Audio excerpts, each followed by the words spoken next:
Mucho se ha investigado sobre el origen del hombre. Y en realidad, de verdad, solo hipótesis es lo que han elaborado los antropólogos materialistas de esta edad decadente y tenebrosa. Si le preguntásemos nosotros a los señores de la antropología materialista cuál fue la fecha y el modo exacto como surgió el primer hombre, no sabrían ciertamente darnos una respuesta exacta.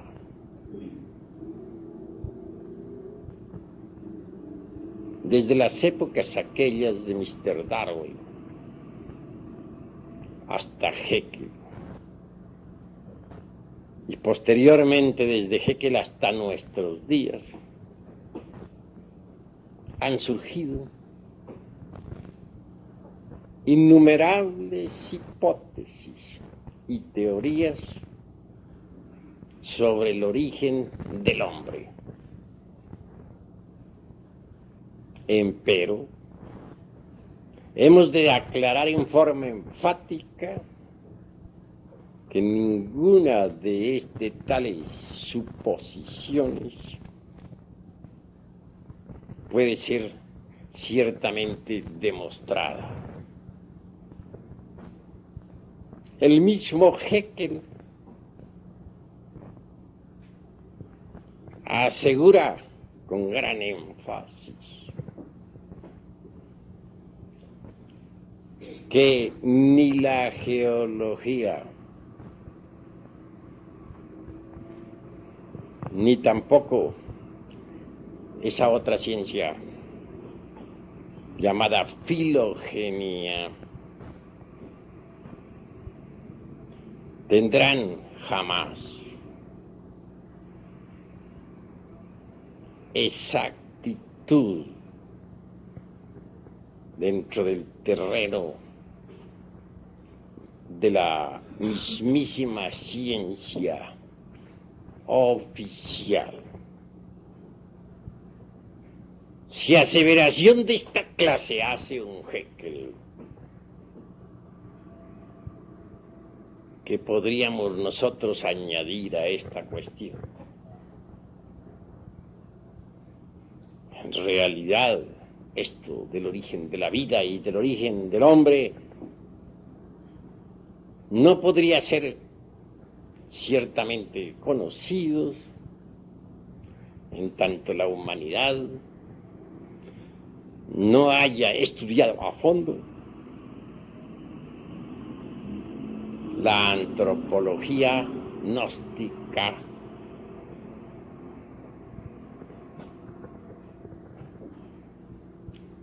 ¿Qué nos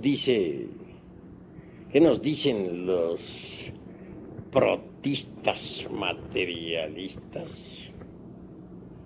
¿Qué afirman ellos con tanta arrogancia? ¿Qué es lo que suponen sobre el origen de la vida y de la psiquis humana?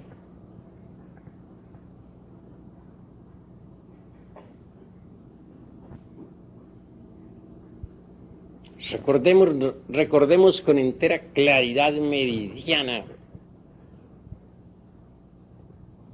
al famoso monerón atómico de Haeckel entre el abismo acuoso.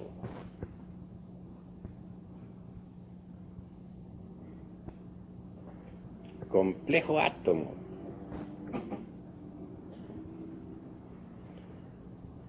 que no podía en modo alguno surgir de un azar, como lo supone ese buen señor.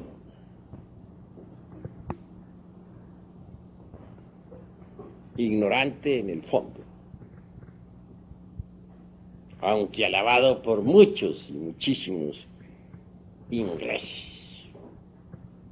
Hizo gran daño a la humanidad con sus famosas teorías. Solo diríamos, parodiando a Job, que su recuerdo se borre de la humanidad y que su nombre no figure en las calles. ¿Creen ustedes acaso que el átomo del abismo acuoso, el monerón atómico, podría surgir del azar? Para construir una bomba atómica se necesita de la inteligencia de los científicos. ¿Cuánto mayor talento se requeriría para la elaboración de un átomo?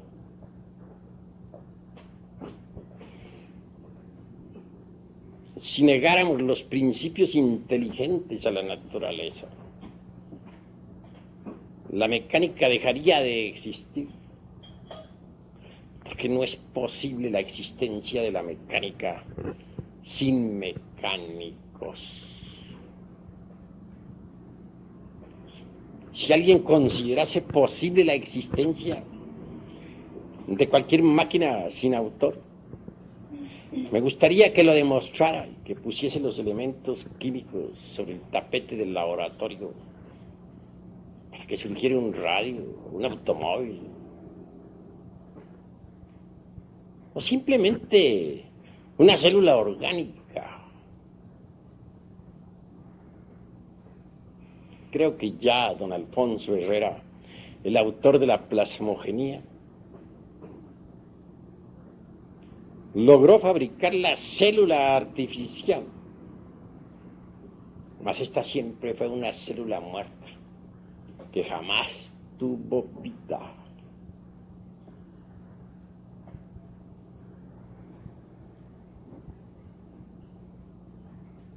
¿Qué dicen los protistas? Que la conciencia, el ser, alma o espíritu, simplemente los principios psíquicos, no son más que evoluciones moleculares del protoplasma a través de los siglos.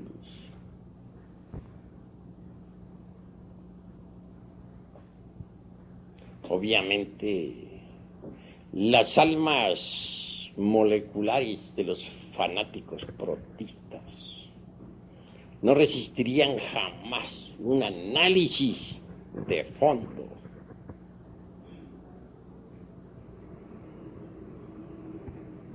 La célula alma, el batibius gelatinoso del famoso Haeckel, del cual surgiera toda especie orgánica, está buena como para un Molière y sus caricaturas.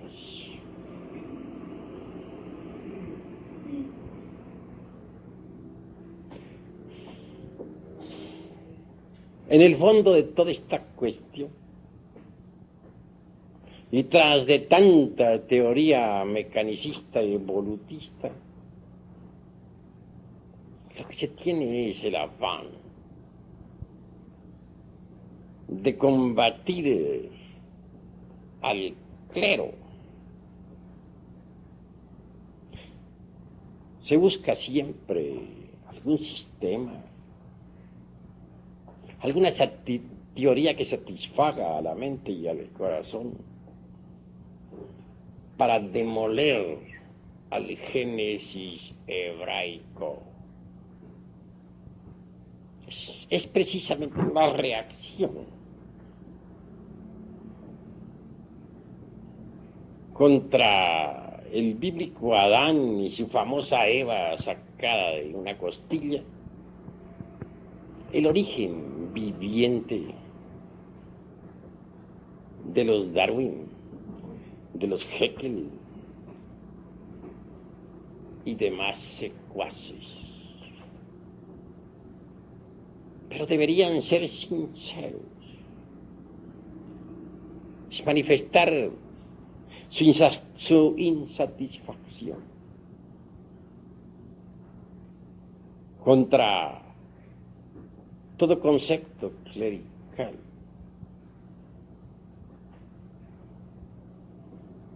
No está bien que por reacción simple se dé origen a tantas hipótesis desprovistas de cualquier basamento serio.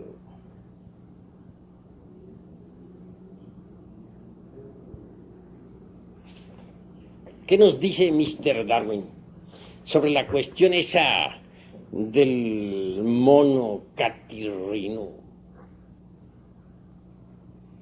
Que posiblemente el hombre devino de allí.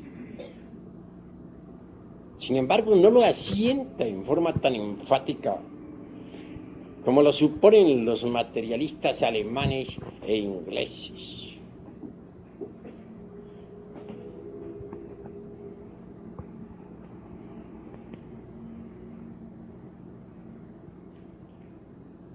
Mr. Darwin, en realidad, de verdad, dentro de su sistema, puso ciertos fundamentos que vienen a desvirtuar y hasta a aniquilar absolutamente la supuesta procedencia humana del mono, aunque este sea el catarrino o catirrino.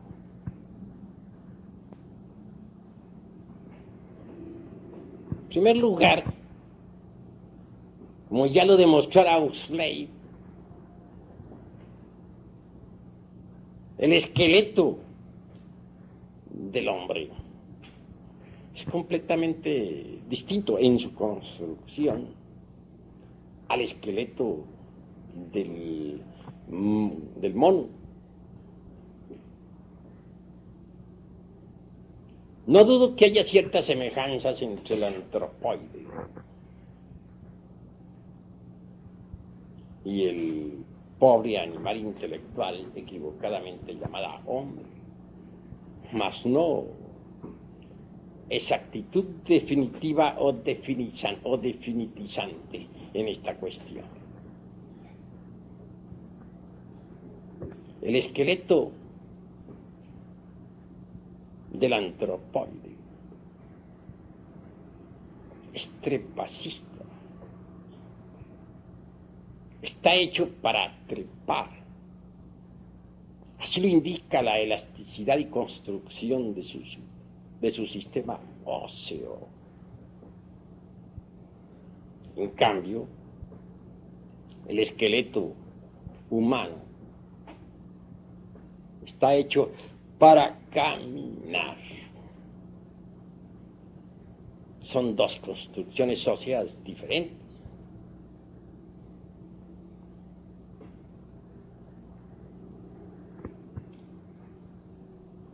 Por otra parte,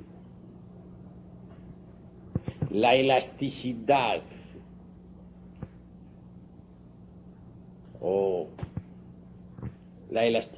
y también el eje, dijéramos, el eje craneal del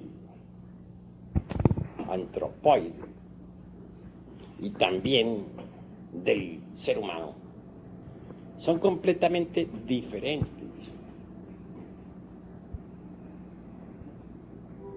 Y esto nos deja pensando muy seriamente.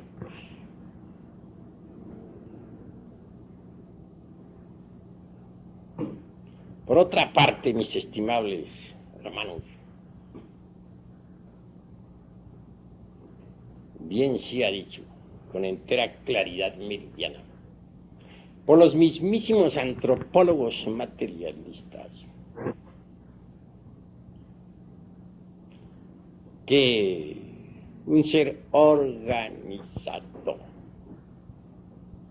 En modo alguno podría venir de otro que marchase a la inversa, ordenado antitéticamente. En esto habría de poner cierto ejemplo. Veamos al hombre y al antropoide. El hombre, aunque en estos tiempos esté degenerado, es un ser organizado. Estudiemos la vida y costumbres del antropoide y vemos que está ordenado en una forma diferente, contraria, antitética. No podría un ser organizado, pues, devenir de otro ordenado en forma opuesta. Y esto lo afirman siempre, muy severamente, las mismísimas escuelas materialistas.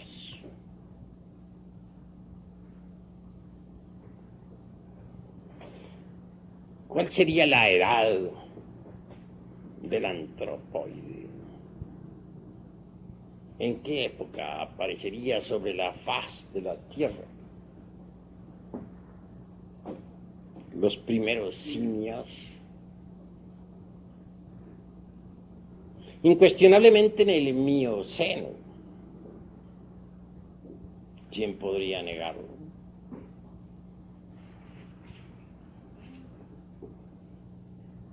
Tuvo que haber aparecido obviamente en la tercera parte del Mioceno, hace unos 15 a 25 millones de años.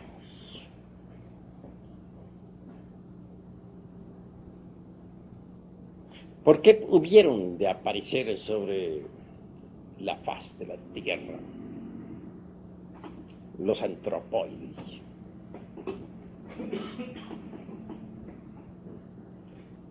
¿Podrían dar acaso alguna respuesta exacta los señores de la antropología materialista, los brillantes científicos modernos, esos que tanto presumen de sabios?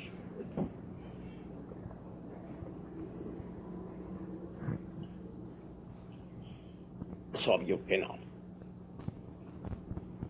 Además, el Mioceno en modo alguno estuvo ubicado dentro de la famosa Pangea,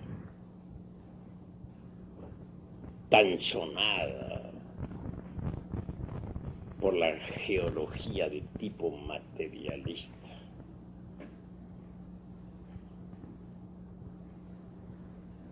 Resulta ostensible que el Mioceno tuvo su propio escenario en la antigua tierra lemúrica, continente ubicado antes en el Océano Pacífico. Restos de la Lemuria. Tenemos todavía a la Oceanía, con la Gran Australia, y a la isla de Pascua, donde están tallados ciertos monolitos, etcétera. Que no lo acepte la antropología materialista por estar embotellada completamente en su Pangea. ¿Qué importa la ciencia y qué a nosotros?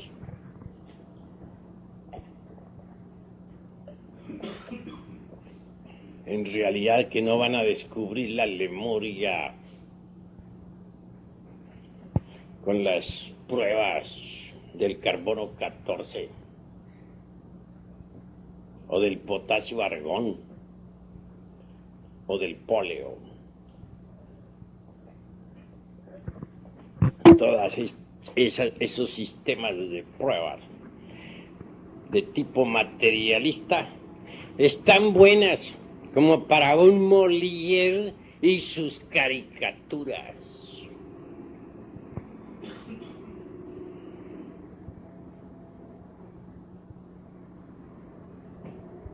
Por estos tiempos,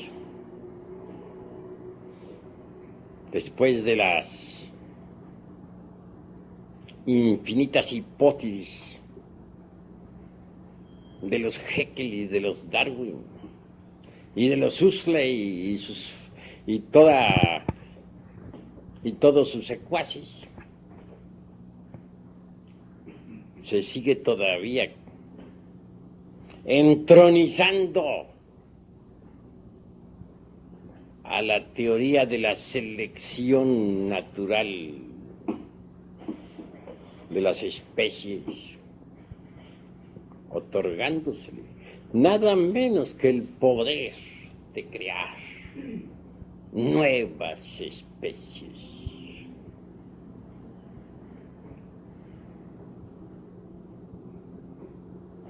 En nombre de la verdad hemos de decir que la selección natural como poder creador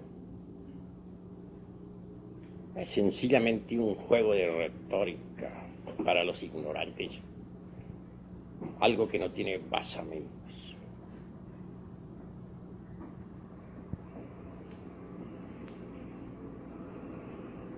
La selección, eso de que mediante la selección se logre crear nuevas especies, eso de que mediante la selección selectiva haya surgido el hombre, resulta en el fondo espantosamente ridículo y acusa ignorancia llevada al extremo. No niego la selección natural. Es obvio que esta existe. Pues no tiene el poder de crear nuevas especies. En realidad, de verdad, que lo que existe es la selección fisiológica, la selección de estructuras y la segregación de los más aptos. Eso es todo. Llevar a la selección natural hasta el grado de convertirla en un poder creador universal. Ese es el colmo de los colmos. A ningún sabio verdadero se le ocurriría semejante tontería. Nunca se ha visto que mediante la selección natural surja alguna especie nueva. ¿Cuándo? ¿En qué época?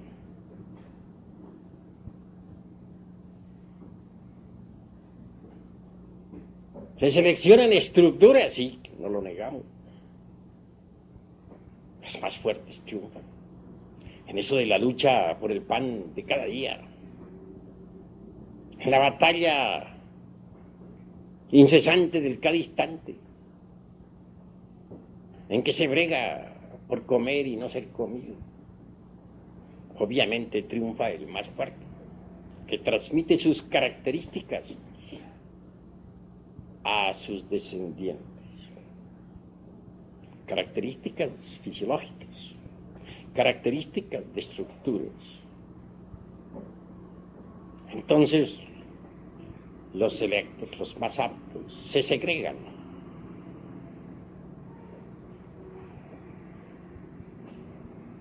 Y transmiten ellos a sus descendientes tales aptitudes.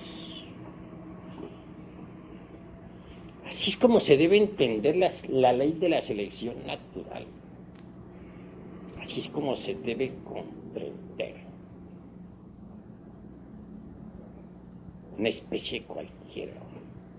Entre las selvas profundas de la naturaleza tiene que luchar por tragar y no ser tragado. Obviamente, resulta espantosa tal brega.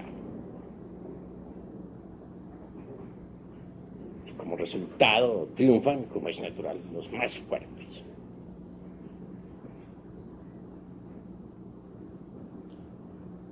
En el más fuerte hay estructuras maravillosas, características importantes, son transmitidas a su descendencia.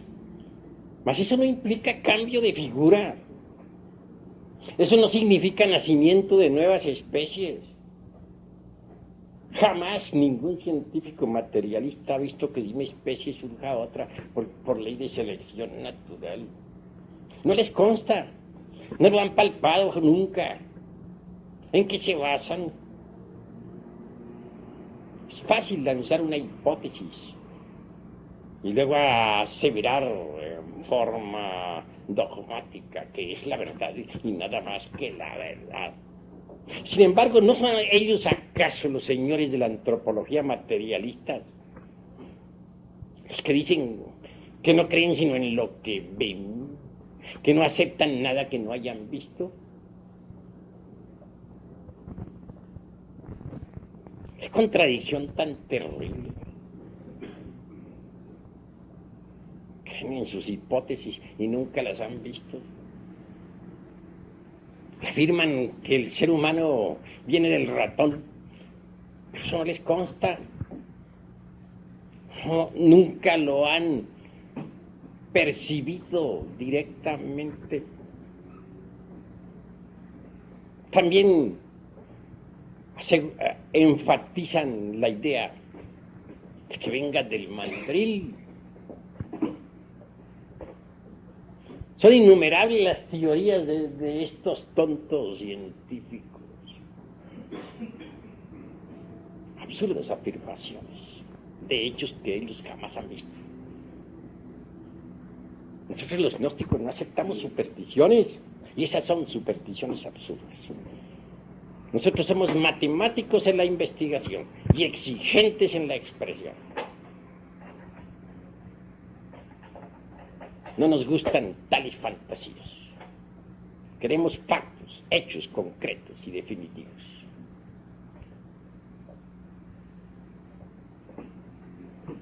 Así que, investigando dentro de esta cuestión relacionada con nuestros posibles antecesores, podemos evidenciar claramente el estado caótico en que se encuentra la ciencia materialista.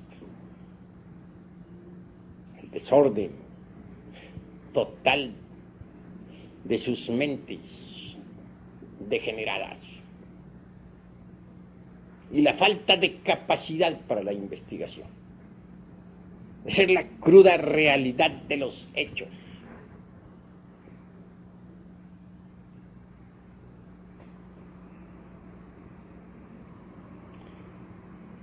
Esta cuestión, este asunto de que de ciertas formas homínidas surjan otras, así porque sí, fundamentados únicamente en pruebas tan ridículas como las del carbono 14 o del potasio argón o del polen, constituyen en realidad la vergüenza de esta época del siglo XX.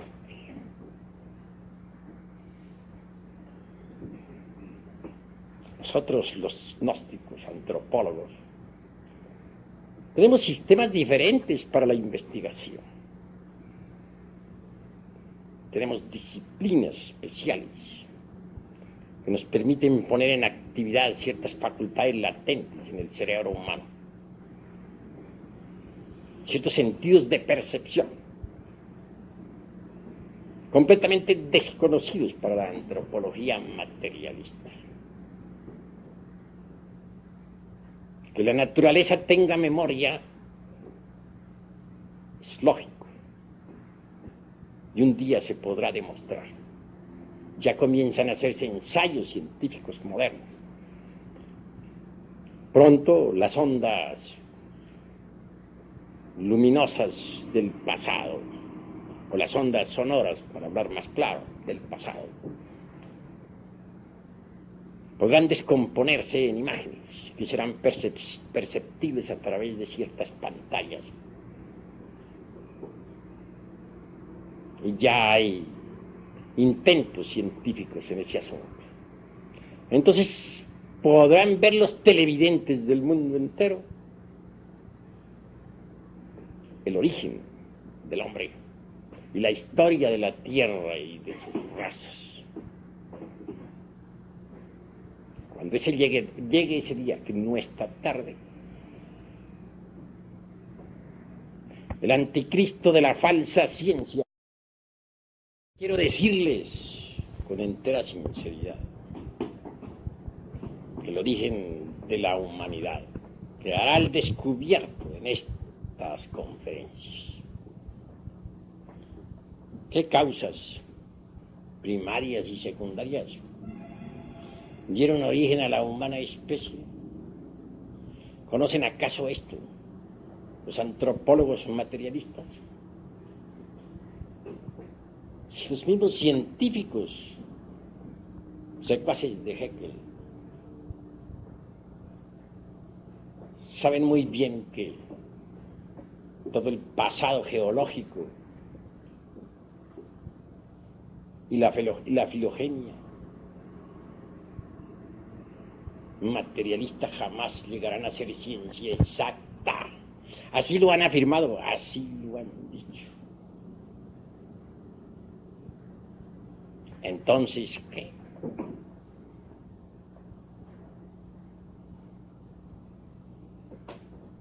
Estamos en una época de grandes inquietudes. Y el misterio del origen del hombre debe ser aclarado. El terreno de las hipótesis es deleznable. Es como un paredón sin cimientos.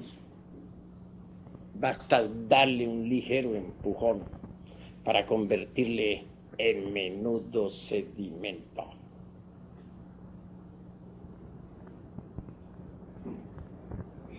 Lo más grave de la antropología materialista se manifiestan ellos sabiamente.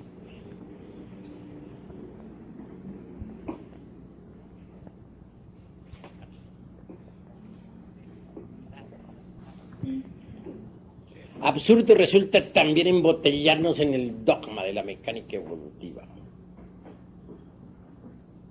Si la naturaleza existen los principios constructivos, incuestionablemente existen también los destructivos.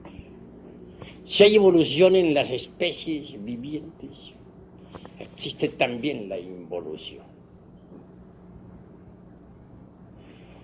Hay evolución, por ejemplo, en el germen que muere para que el tallo nazca. En la planta que crece, que echa hojas y que al fin da fruto. Hay involución en la planta que se marchita y que fenece y que por último se convierte en un montón de leños. Hay evolución en la criatura que se gesta dentro del vientre materno, en el niño que juega, en el joven. Hay involución en el anciano que decrece y que al fin muere. Evolucionan los mundos cuando surgen del caos a la vida. Después involucionan cuando al fin se convierten en nuevas lunas. Así es que si consideramos la antropología exclusivamente a través de la mecánica evolutiva, estamos hablando en forma parcial caemos en el error. Mas si estudiamos la antropología también a la luz de la involución, entonces marchamos equilibradamente, porque evolución e involución constituyen el eje mecánico de toda la naturaleza. Así que considerar que la evolución es la única base de todo este gran mecanismo natural resulta absurdo en forma total. Tenemos que considerar la vida y la muerte,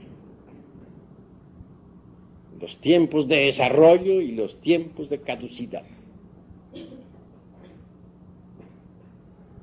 Solo así marcharemos correctamente dentro de la dialéctica gnóstica en su forma integral. En modo alguno estamos dispuestos nosotros a quedar embotellados en el dogma materialista evolutivo. Tenemos que estudiar también los procesos involutivos de la antropología, o marchamos por el camino del error.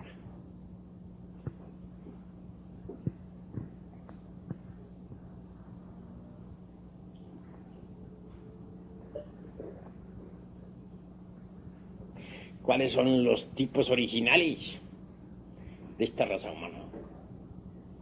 ¿Quién los conoce?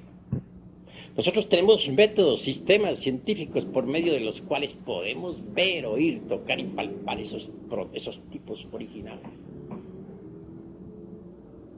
Sabemos muy bien que antes de que el animal intelectual apareciera sobre la faz de la Tierra, en la Atlántida de Platón, que no es una simple fantasía como pretenden los fanáticos ignorantes de la famosa Pangea materialista, apareció en realidad de verdad el animal intelectual.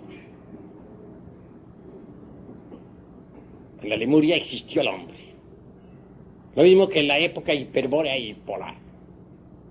Mas estos son puntos que solamente iremos desarrollando en futuras conferencias, para mayor claridad de todos aquellos que escuchen y lean.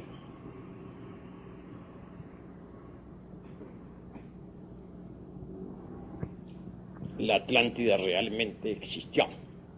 Fue un continente ubicado en el océano Atlántico. Restos de la Atlántida tenemos nosotros, el archipiélago de las Antillas,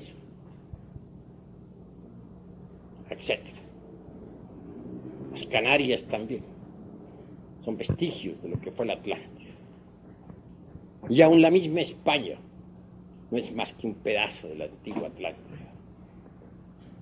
Pero esto no lo conocen los fanáticos de la antropología materialista, ni los geólogos tan atrasados en el fondo, capaces para proyectarse en el tiempo. ¿Cómo podrían ellos saber algo sobre lo que ocurriera hace unos tantos millones de años en la era miocena? ¿Qué saben ellos del mioceno? ¿Lo han visto, lo han tocado, lo han palpado? Si nosotros hablamos del mioceno es porque podemos verlo y sabemos que es asequible a aquel que sea capaz de desarrollar las facultades trascendentales del ser latentes en el cerebro humano. Pero la actitud de negación materialista es incongruente. Se dice que no se cree sino en lo que se ve, y ellos creen en todas sus hipótesis absurdas. Hipótesis que nadie ha visto, que a nadie le consta. En realidad, de verdad, nunca, científico alguno, vio surgir el primer hombre. hablan ellos con tanta autosuficiencia, como si hubieran estado en el Mioceno, como si hubieran visto a los antropoides surgiendo allá, de la antigua Lemuria. Entronizan a sus dioses maravillosos, como son los famosos lemúricos, y también los mandrilis, como proximianos sublimes, de los cuales descendemos. ¿Les consta eso? ¿Lo han visto alguna vez? Nunca. ¿En qué se basan? En cosas que no han visto. ¿No son ellos mismos los que dicen que no creen sino en lo que ven? Entonces, ¿por qué están creyendo en lo que nunca han visto? ¿No es acaso esto una contradicción? ¿No resulta en el fondo esto incongruente?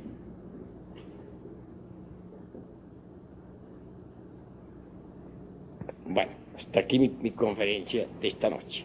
Si hay alguna pregunta, pueden hacerla sin salirse exactamente de lo que estamos enseñando. A ver, pregúntenme.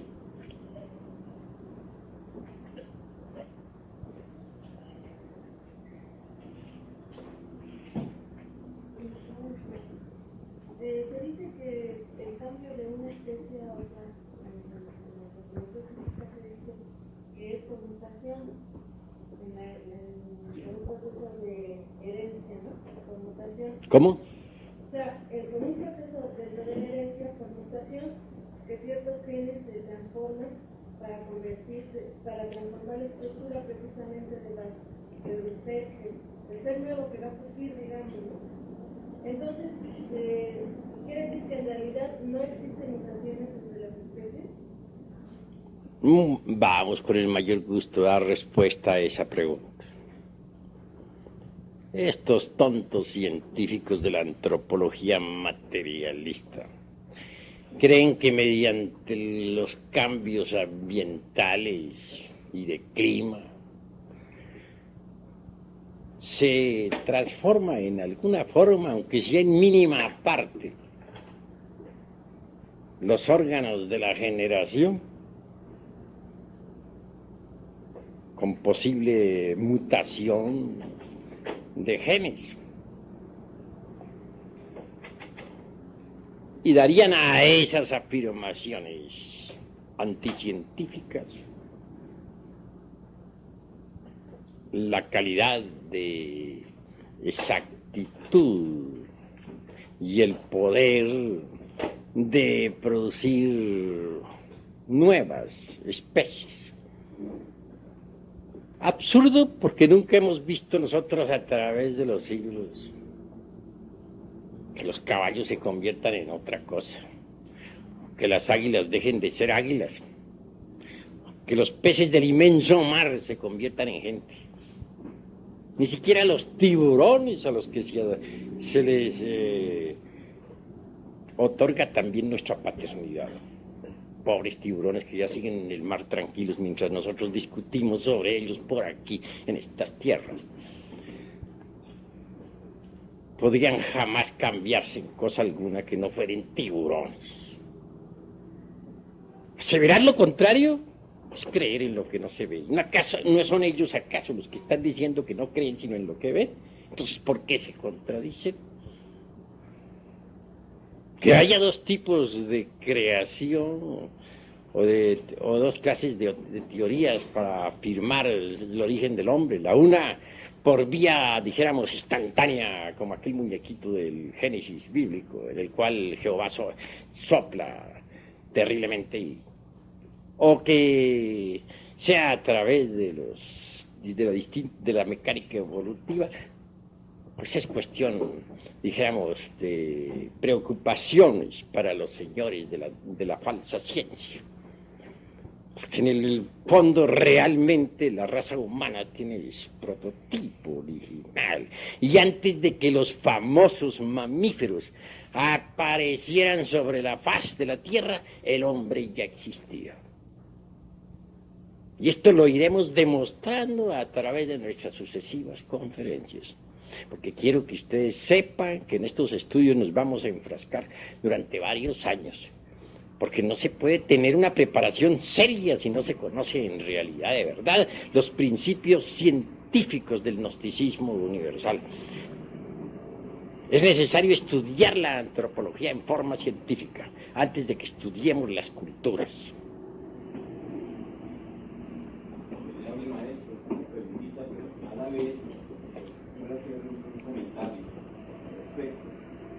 Evidentemente, pues, a través de la simple lógica dialéctica, la lógica matemática, siendo rigurosa, el maestro ha demostrado de que la ciencia actual se contradice a sí misma, se contradice. Dice que no creen sino en lo que ven y precisamente afirman cosas que nunca se han visto. Nosotros podemos citar en este momento algo de la historia de la antropología materialista, cómo aparece más o menos en el siglo XVIII a través del pensamiento filosófico, de los filósofos, para dar una especie de ciencia que se va a llamar antropología, a través de unos señores que empiezan a recoger objetos antiguos, y por ahí empieza. Pero nosotros, a través de la psicología, de esa ciencia, podemos, digamos, hacerle una disección al hombre del siglo XVIII, en qué medio ambiente se encontraba, qué nivel del ser desarrollaba por lo general la cultura del siglo XVIII en Europa, y podremos darnos cuenta que está en un estado incipiente la misma ciencia materialista, y que a partir de esos postulados y de esas hipótesis han querido darle, como ya lo han dado, pues, en las universidades, cuál fue el origen del hombre, y la arguyen con gran prosopopeya y con gran énfasis, afirmando lo que el maestro ha citado, afirmando pues de que en el Mioceno, en el Plioceno, se dieron tales los catarrinos, los lemurios, el proceso evolutivo en el cual a través de otra ciencia que es la filogenia, afirman de que esos genes en un determinado momento por ambientación, por clima, como bien el maestro lo ha citado, a través de las 4 glaciaciones, han tenido mutaciones que van generando nuevas características en las estructuras, en la estructura misma. Esto todo ya está demostrado por lógica que no es posible.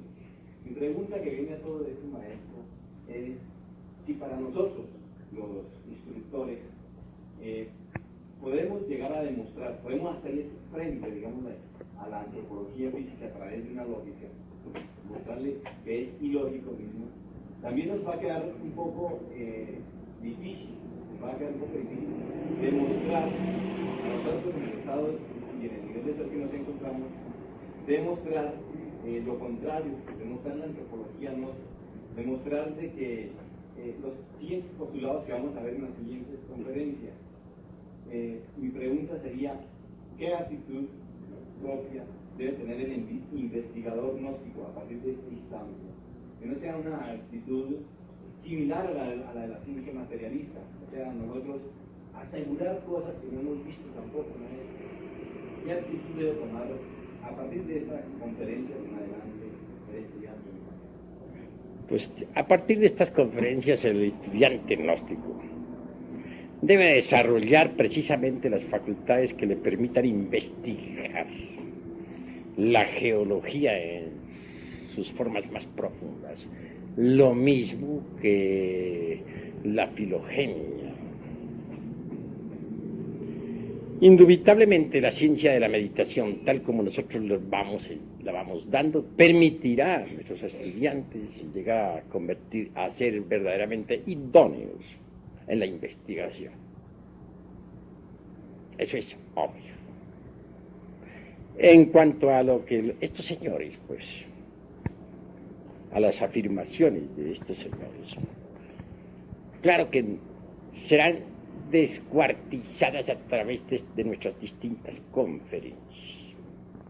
Nunca jamás se ha visto que mediante la selección sexual genética un hombre se convierte en caballo, o un caballo se convierte en hombre, o que de un lemúrico salga un hombre. todas las suposiciones de la rueda esa de nuestros antecesores, incluyendo al tiburón, que no se escapa tampoco. No son más que empíricos, no tienen aseveración. Vendrá en nuestro auxilio para demostración a ese mundo de los profanos materialistas. Los aparatos científicos mediante los cuales se podrá ver en la pantalla, como ya lo dije, la historia de la Tierra y de sus razas. Ya hay ensayos. Recordemos al cura Peregrini en Italia, que está descomponiendo en estos momentos los sonidos para transformarlos en imágenes. También hay algunos ensayos en los Estados Unidos. No demora el día en que los registros akáshicos de la naturaleza caigan en poder de la ciencia. Y entonces todo el mundo podrá ver la realidad en las pantallas. Como ya dije, el anticristo de la ciencia quedará ante el veredicto solemne de la conciencia pública, desnudo, en su crudo realismo, tal cual es. Mientras tanto, debemos nosotros despertar ese sentido maravilloso de la intuición prajna paramita a través de la meditación para investigar por sí mismos. Tenemos los aparatos de investigación adentro, aunque los materialistas no lo acepten. Desarrollemos, usemos esos aparatos inteligentemente. Obviamente que se hace necesario combatir a la ciencia materialista científicamente, y lo vamos a hacer para que nuestros hermanos todos, incluyendo los instructores, los misioneros, queden debidamente preparados. Maestro, usted nos ha hablado del fenómeno físico-químico, del fenómeno biológico, pero existe también el fenómeno psíquico, el fenómeno conscientivo y el fenómeno ontológico, maestro. ¿Cuál es el origen del hombre en las escalas psíquico, conscientivo y ontológico? Si nosotros vamos a cerrarnos completamente a la banda, como se dice, ¿no? Como lo hacen los antropólogos materialistas, quedaríamos más que con los ganglios y el cerebro, la materia gris como perceptivas de los fenómenos psicoquímicos. Pero si ahondamos en todas estas cosas a fondo, venimos a descubrir precisamente que estos tres fenómenos de los cuales tú hablas, o sea, el psicoquímico, el conscientivo y el ontológico, como escalas distintas de los niveles del ser. El psicoquímico o el químico que sirve de fundamento pues a lo psíquico para constituir lo psicosomático, obviamente está presente y todos ustedes lo han entendido o comprendido. En cuanto al conscientivo, realmente yo les digo a ustedes lo siguiente: el conscientivo tiene, dijéramos, un upadi, una base para la expresión sensible, cuál es el asiento vital de la vida orgánica. Pero si nosotros no desembotellamos la conciencia, no sería posible entonces llegar a la experiencia de lo real, de la verdad. Y no solamente tenemos que desembotellar la conciencia, sino la mente y la voluntad. Tenemos que convertirnos en individuos idóneos para la investigación, porque en realidad, de verdad, dentro del ego, dentro de los agregados psíquicos inhumanos que llevamos dentro, tenemos nosotros la embutida, la mente y la voluntad y la conciencia. La mente es importante para el estudio, para el análisis, pero la gente no tiene mente íntegra, unitotal, individual. La gente tiene la mente dispersa, embotellada entre los distintos elementos psíquicos indeseables. Por estos tiempos se habla, por ejemplo, mucho de dinámica mental. ¿Cómo puede uno realmente llegar a la cuestión esa de la dinámica mental, ejercerla con maestría, si tiene la mente embotellada entre los distintos elementos inhumanos que lleva en su interior? Es obvio que debe desintegrar tales elementos para tener mente íntegra, total, no dividida por el proceso de la opción, no dividida por la por el proceso electivo, una mente que realmente se manifiesta en forma íntegra. Y en cuanto a la conciencia en sí misma, la conciencia, pues, los tres aspectos, la conciencia es el último que dices tú. En el punto de vista ontológico tenemos que ir mucho más allá, tenemos que pasar a la cuestión del ser en sí mismo, porque lo ontológico es más profundo, se refiere al ser y a sus distintas partes autónomas y autoconscientes. Si uno no despierta la conciencia, nada puede saber de sí mismo, de su propio ser. Así pues es necesario despertar completamente la conciencia. Por ejemplo, veamos, mucho se habla por estos tiempos sobre filogenia. Pero ¿cómo podría conocerse la filogenia si no estudiamos la ontogenia dentro del proceso fetal?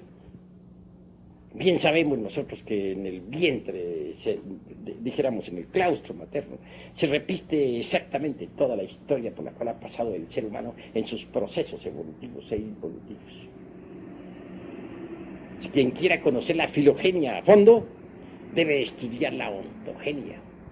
Y nadie podría en verdad penetrar dentro de los misterios de la ontogenia y llegar a la filogenia exacta, no a la filogenia materialista, si antes no ha despertado ciertamente en forma íntegra la conciencia. Y más aún, si no ha desembotellado la mente, si no ha logrado una mente íntegra, unitotal. Así que las clases que aquí hemos dado nosotros sobre psicología práctica, con fondo trascendental, deben convertirse, dijéramos, en asiento de todas nuestras ocupaciones diarias para convertirnos en investigadores competentes de la ciencia gnóstica. Maestro, me queda otra inquietud con respecto a lo que se hablaba de mutaciones. Maestro, hay ciertas épocas, tal vez catástrofes, que permiten muchas veces que se crucen especies. ¿Cómo explicarle a la psicología humana, a los que desconocen totalmente el proceso del despertar de la conciencia gradual, que hay ciertas épocas en que las especies se pueden cruzar y dan origen a ciertas monstruosidades? Pues esto realmente es inasequible para la ciencia oficial. ¿Qué puede saber la ciencia oficial sobre el modo como esos tres factores, por ejemplo, cuáles son las tres fuerzas primarias de la naturaleza y del cosmos, se polarizan? Incuestionablemente que eso nadie lo puede negar, que las tres fuerzas se polarizan, a veces en una forma, a veces en otra, a veces se permite que hayan ciertos cruzamientos, y en otras épocas esos cruzamientos resultan algo más que imposible, debido precisamente a las mismísimas polarizaciones. Por ejemplo, el chango, y esto que estoy diciendo no es para la conferencia ni va a quedar grabado, lo que dijimos sobre la conferencia es hasta donde dije, aquí termina la conferencia. Por ejemplo, el chango, ya hablando aquí entre nosotros, pues indudablemente tiene origen humano. Fue una época en que cierta raza lemur humana y muy humana se mezcló con bestias de la naturaleza. También al final de la Atlántida se dieron esas mezclas. Pero eso fue en esa época, en que el Oquidano activo, omnipresente, omnipenetrante, se desdobló en los tres factores, y estos se polarizaron en cierta forma y de cierta manera que permitió que seres humanos se mezclaran con especies animales. Y de allí surgieron changos. Tanto en Lemuria hubo changos durante el Mioceno, como también los hubo en la Atlántida. De eso trataremos más adelante y en forma seria en estudios científicos. Claro que lo que en este momento estamos platicando es aquí entre nosotros, no está incluido dentro de la conferencia. A ver. Acerca de lo que yo he entendido de la cuantificación de años atrás, geológica, o sea, la antropología se basa mucho en la geología para poder citar pues, el hombre antiguo en qué época apareció. Estos campeones de la geología también saben muy bien que es un riguroso estudio de observación sobre formaciones geológicas. A estas formaciones geológicas le han llamado, como bien sabemos todos, la era primaria, la secundaria, la terciaria y la cuaternaria en la cual estamos.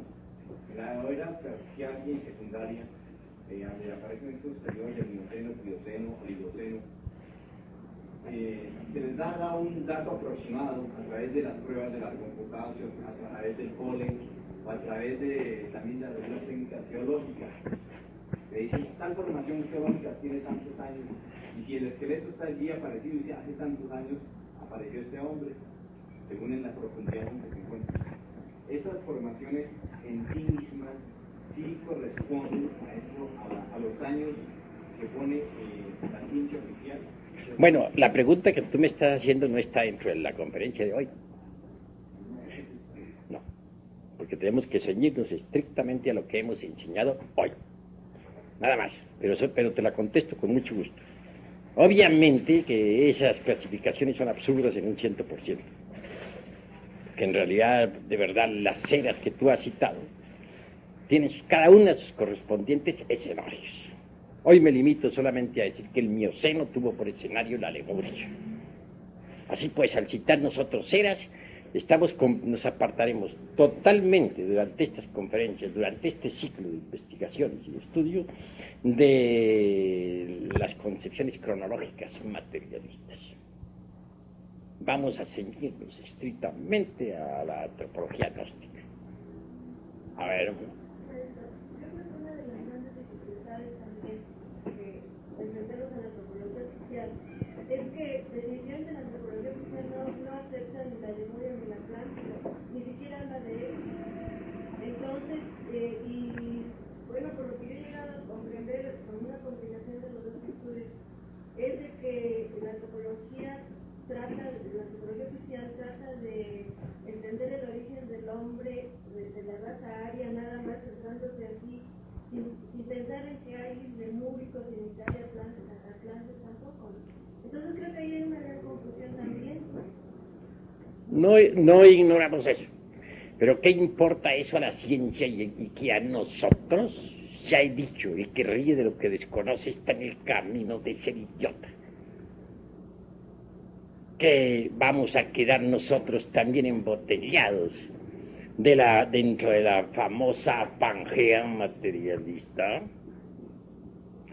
o vamos acaso nosotros a combinar la antropología gnóstica con la antropología de los ignorantes materialistas, enemigos del Eterno. Jamás. Al contrario, nosotros vamos a combatir la antropología materialista con la antropología gnóstica y vamos a demostrar científicamente el absurdo de la antropología materialista. Ahora solamente me propongo, en realidad de verdad, prepararlos a ustedes para que queden lo suficientemente fuertes para la batalla. Dentro de algunos tiempo, cuando estén preparados, en verdad retaremos públicamente la antropología materialista ante el veredicto solemne de la conciencia pública y científicamente los venceremos en el campo de batalla. Eso es todo. A ver. Perdone, maestro, que yo insisto en la misma pregunta, tal vez la gestioné mal. Yo digo que ya que vamos a combatir, ya que el maestro dice que vamos a combatir a la antropología científica en un tiempo con bases sólidas, la antropología física, científica, se basa, maestro, la base del hombre está en la Tierra. O sea, los primeros estudios de antropología empiezan por la geología. Nosotros también debemos tener una claridad sobre la geología de este planeta, ¿no? La formación de este planeta. Ellos empiezan muy bien, nosotros sabemos que la antropología empieza explicando la formación del planeta. Después, explicando la aparición de la vida en el planeta y luego cómo la vida fue evolucionando ya de algas marinas, animales, tiburones, así sucesivamente. ¿Cuál es? Mi pregunta volvía, esas cerras geológicas existen, las vamos a ver nosotros. Vamos a tener también una base a través del planeta. ¿Cómo podría ocurrirles a ustedes que fuéramos todos nosotros a estudiar la antropología, excluyendo la geología? ¿Sería eso tan absurdo como querer que un drama se representara sin escenario, en el aire, así porque sí? Todo el drama de la vida humana, toda la historia de la Tierra y de sus razas se han desenvuelto dentro de distintos periodos geológicos. Por tanto, a través de estos estudios se van contemplando esos periodos geológicos. Mas no vamos a desenvolver nuestra didáctica de acuerdo con el programa de la antropología materialista, porque no somos copiones. Sencillamente vamos a ir desarrollando todas estas cuestiones antropológicas y geológicas de acuerdo con nuestra propia dialéctica. Hoy solamente he querido poner como principio Lemuria y Atlántida. Los estudios que habrán de procesarse a través de nuestras exposiciones antropológicas irán echando cada vez más y más luz sobre la cuestión geológica de Lemuria y Atlántida y en general sobre los distintos procesos geológicos de la Tierra a través de los millones de años que han transcurrido. Porque no, en modo alguno vamos a enseñar antropología excluyendo la geología y las distintas eras históricas. Eso sería absurdo. Así que se tenga en cuenta que nosotros no necesitamos tomar prestado nada de la geología, de la antropología materialista. Únicamente vamos a poner las cartas sobre la mesa y a demostrarle al mundo que la antropología materialista es falsa en un 100%. Eso es todo. A ver, hable. Quería referirme, venerable maestro, a algunas preguntas que se han hecho, que demuestran, pues, en el fondo quizás algo de temor a las confrontaciones futuras que se tengan, ¿no?, con los antropólogos científicos. Yo diría, venerable, que no puede ser antropólogo aquel que no se conoce a sí mismo. Por ahí podríamos nosotros empezar a confrontar a la antropología científica. Usted estudia al hombre, usted se conoce a sí mismo. Usted quiere hallar el origen de la vida está en usted mismo. Póngase un pedazo de carne humana y se transforma en vida, investigue el origen de la vida en usted. ¿Para qué tiene que estar haciendo excavaciones para usted mismo? ¿No?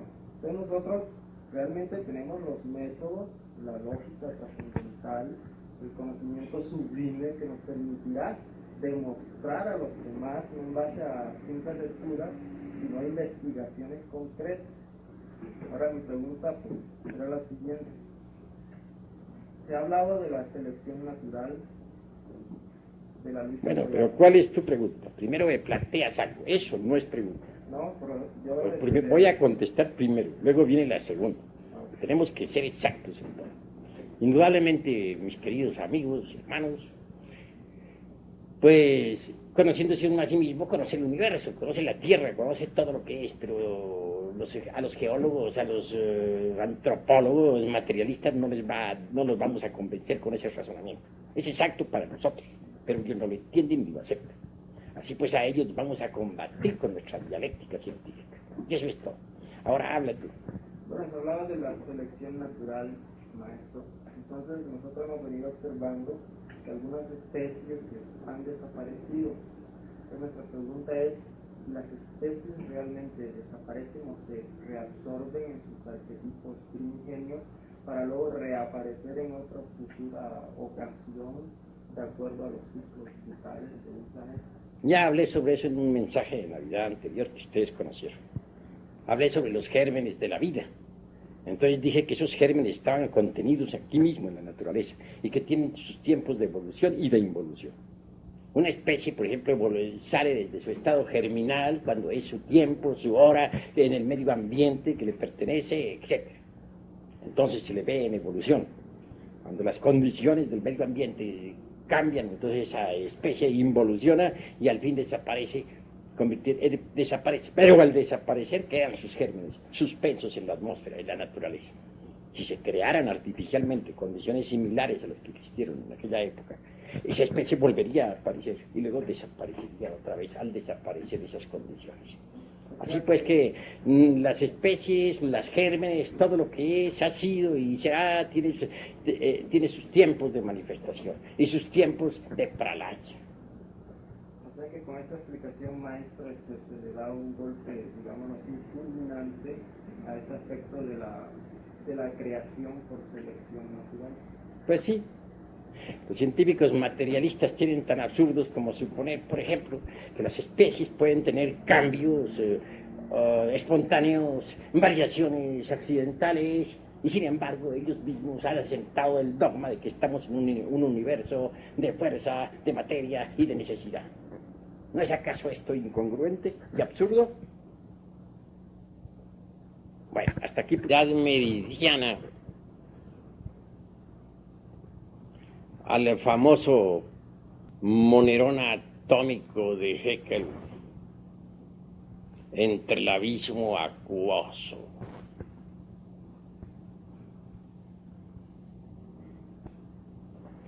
Complejo átomo.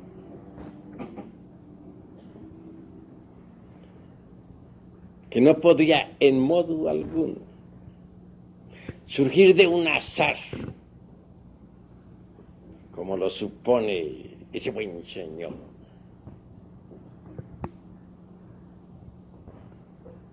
Ignorante en el fondo,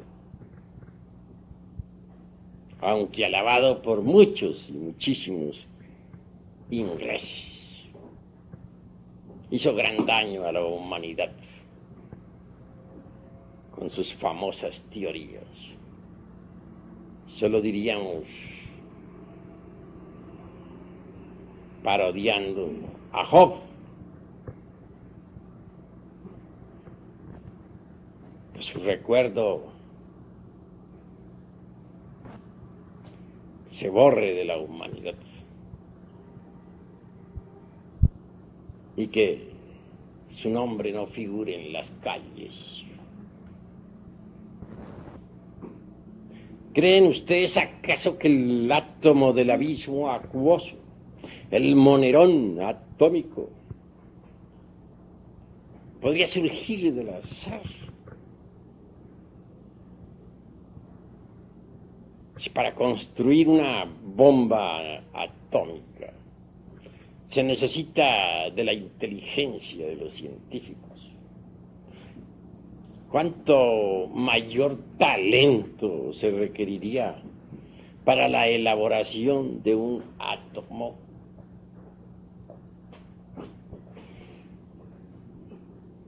Si negáramos los principios inteligentes a la naturaleza, la mecánica dejaría de existir, porque no es posible la existencia de la mecánica sin mecánicos.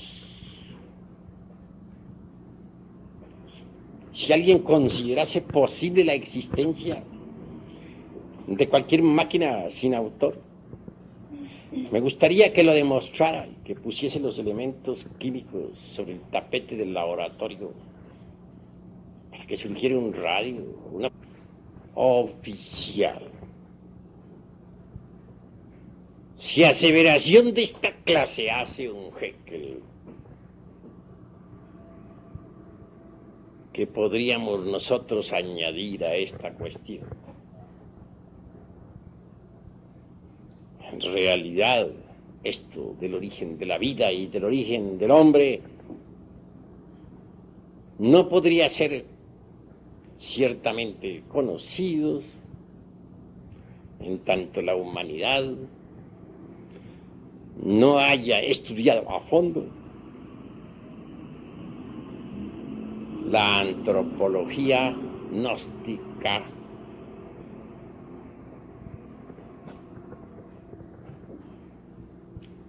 ¿Qué nos dicen los protistas materialistas? ¿Qué afirman ellos con tanta arrogancia?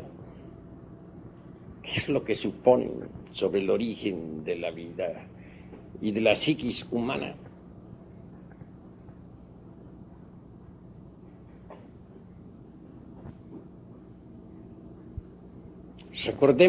Recordemos con entera claridad surgido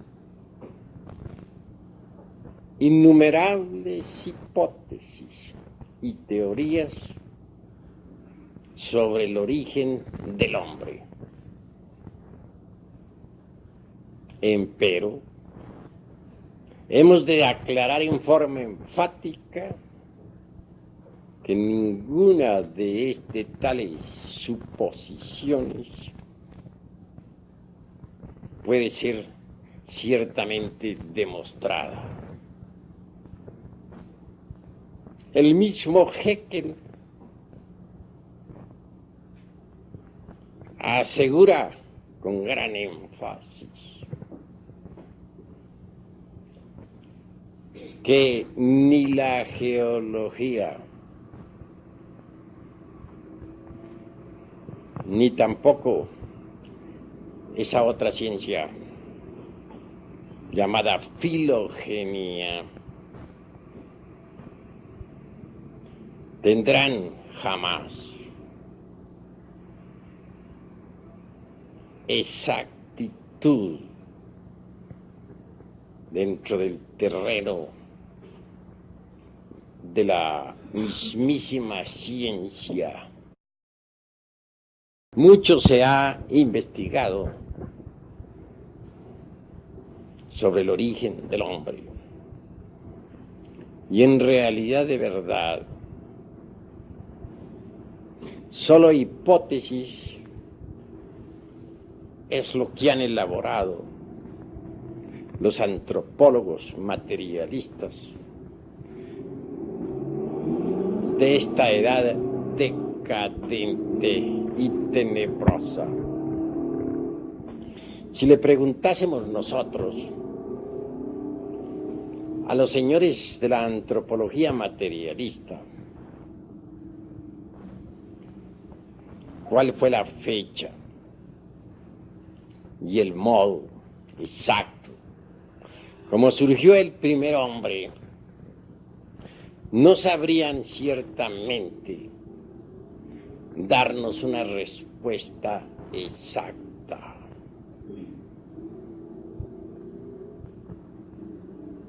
Desde las épocas aquellas de Mr. Darwin